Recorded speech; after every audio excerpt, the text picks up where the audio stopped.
నమస్కారం గురువుగారు. గురువుగారు అంటే నాకు ఇది నా పర్సనల్‌గా ఏంటంటే నేను ఇంట్లో పూజ గదిలో విగ్రహాలు పెట్టుకోవాలని నాకు పూజ చేసుకోవాలని ఉంటది. కానీ అది ఏ సైజ్‌లో పెట్టుకోవాలి? ఎలాంటి అంటే సాలగ్రామ విగ్రహాలా? లేకపోతే స్ఫటికంవా? చాలా చాలా ఇన్ని ఉన్నాయి మనకి మార్కెట్‌లో ఉన్నాయి. చాలా మంది చెప్తూ ఉంటారు. అసలు ఎలాంటివి పెట్టుకుంటే మంచిదంటారు? శ్రీ గురుభ్యో నమః. ఓం నమో నారాయణి. విశ్వాసానికి ఒక దైవం, నమ్మకానికి ఒక గురువు చాలు అన్నారు. అంటే మనం విశ్వసిస్తాం కాబట్టి దైవం అనేది ఉన్నది అని మనం విశ్వసించాలి. ఎందుకంటే మనం మానవులం. ఏవం త్రయం ఏవత దైవానుగ్రహేతుకం. మానవత్వం, మనుష్యత్వం, ముముక్షత్వం, మహాపురుష సంశయ అన్నారు. మనము మానవత్వంగా మానవుడిగా పుట్టాం, మనిషిగా ఎదుగుతున్నాం, జ్ఞానిగా అవుతున్నాం, చివరికి మహామనుషులు అవుతున్నాం. ఇది ఎలాగైతే గ్రోత్ ఉందో ఇంట్లో పూజా మందిరం ఎప్పుడు చాలా శుభ్రంగా ఉండాలి.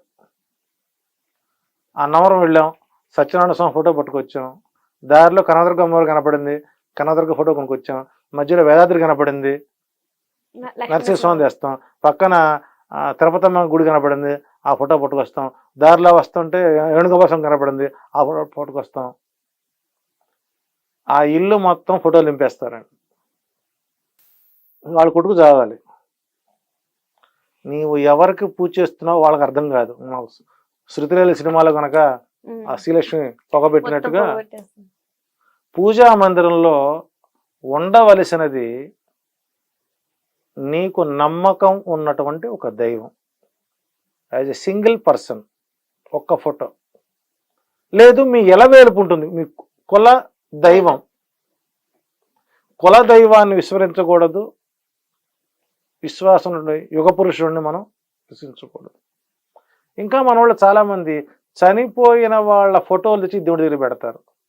వాళ్ళకి బతికుండా వీళ్ళు గొంతులు నీళ్ళు కూడా పోసారు గారు. బతికుండగా వాళ్ళ నాన్న గడ్డి పెట్టి చాలా మంది ఎప్పుడు చచ్చిపోతావు అని చెప్పేసి ఎదురు చూసిన వాళ్ళు ఉంటారు. దేవుడు మందిరంలో ఎప్పుడు చనిపోయిన వాళ్ళ ఫోటోలు పెట్టకూడదు.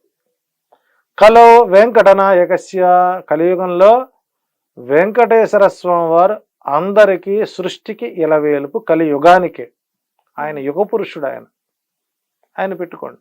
లేదు నీకు నచ్చిన దైవం ఒకటి పెట్టుకో. నీకు విశ్వాసం ఉన్న గురువు, లైక్ గురువు అంటే ఎవరు? గుకారస్య గుణాతీతో రూపాతీతో రుకార. నీలో నీ అభివృద్ధిని, నీ అజ్ఞానాన్ని తొలగించి జ్ఞానాన్ని ప్రసాదించేవాడు. గరికపాటి నరసింహ గారి ఫోటో పెట్టుకోండి, ఆయన మంచి గురువు.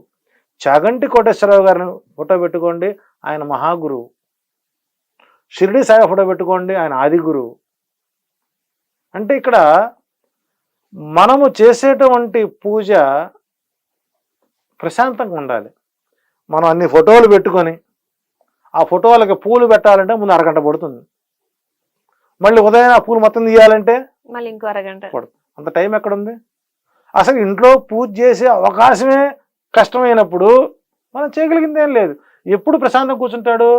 అన్నీ సవ్యంగా ఉన్నప్పుడు భగవంతుని ముందు కూర్చొని మనస్సాక్షిని హ్యాపీగా చేసుకోగలుగుతారు. మనం నిద్రలేసే సమస్యలు 10వ తరగతిలోపు ఒక మనిషి ప్రశాంతంగా ఉంటాడా? 10వ తారీఖు వరకు అసలు ఎటువంటి పేమెంట్స్ లేనటువంటి ఉంటాడు. సరే, వాడు గొప్పాడు, అలాంటి పూజ కూడా అక్కర్లేదు. కాబట్టి దైవ మందిరంలో విశ్వాసానికి ఒక గురువు, నమ్మకానికి ఒక దైవాన్ని పెట్టుకొని, లేదు నాకు విన్నట్టుగా ఎలాంటి విగ్రహాలు పెట్టుకోవాలి అని అంటే, ఇంట్లో స్త్రీలకి నెలసరి ఇబ్బందులు ఉంటాయి. అందువల్ల విగ్రహారాధన ఇంట్లో పనికిరాదు. మనం శివలింగాలు పెడుతున్నారు, సాలగ్రామాలు పెడుతున్నారు. సాలగ్రామం ఎప్పుడు కూడా నీటిలో ఉండాలి. నిత్యము తులసి ఆరాధన చేయాలి, గంధ ఆరాధన చేయాలి. అంటే శివలింగం పెట్టుకుంటారు.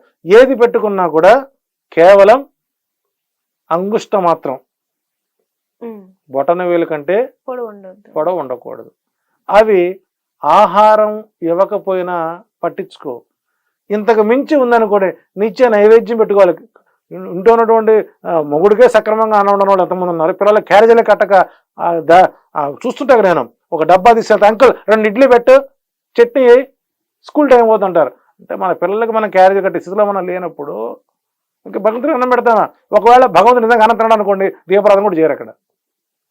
కాబట్టి పూజా మందిరంలో ఉండవలసినది ఒక గురువు ఫోటో, నీకు నచ్చిన దైవం. ఈ రెండు ఉంటే ఆ ఇల్లు సుభిక్షంగా ఉంటుంది. 100 ఫోటోలు పెట్టి అవి అద్దాలు పగిలిపోయి చినిగిపోయి చీకిపోయి వాటికి దుమ్ము పడి ఏ అమావాస్యకో పున్నానికో పండక్కో పూజలు చేస్తే అది పూజ ఎందుకు అవుతుంది? కాబట్టి అటువంటి ప్రయత్నాలు చేయటం వల్ల దేవుడి గదిలో దేవుడి ఫోటోలు ఎక్కువ ఉండటం వల్ల చికాకులే తప్ప ప్రశాంతత ఉండదు. సో మీ ఇంటికి ప్రశాంతత లేదు అంటే మీ దైవ మందిరంలో అడ్డమైన దేవుడి ఫోటోలు అందరూ పెట్టుంటారు. ఐ మీన్ అడ్డమైన అంటే ఎక్కువ అని అర్థం. సో అలా కాకుండా విశ్రాంతిగా 1 లేక 2 పెట్టుకోండి, దీపారాధన చేసుకోండి, 10 నిమిషాలు హ్యాపీగా ఉండండి. తద్వారా మీకు మనశ్శాంతి ఉపశాంతి కలుగుతుంది. శుభం. చాలా చక్కగా వివరించారు గురుగారు. ధన్యవాదాలు.